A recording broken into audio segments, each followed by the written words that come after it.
To schedule an exam at the Alternative Testing Center, first log into AIM. From your overview page, click Alternative Testing under the Accommodations banner.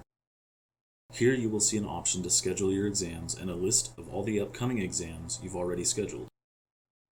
To submit a new exam request, choose the appropriate class from the drop-down menu and click Schedule an Exam.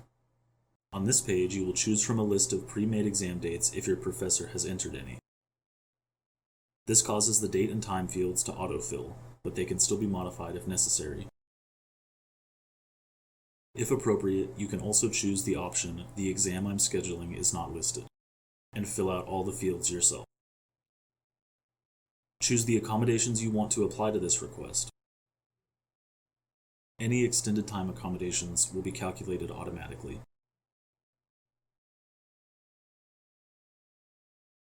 Choose if the exam is online or on paper and click Add Exam Request.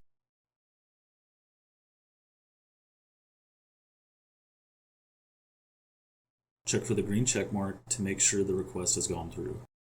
You can see here the upcoming exams you have scheduled next to a section to submit more exam requests for the same course.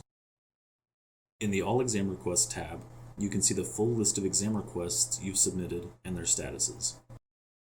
If you have any questions, please email the SAR Center at sarcenter@uta.edu or call 817-272-3364.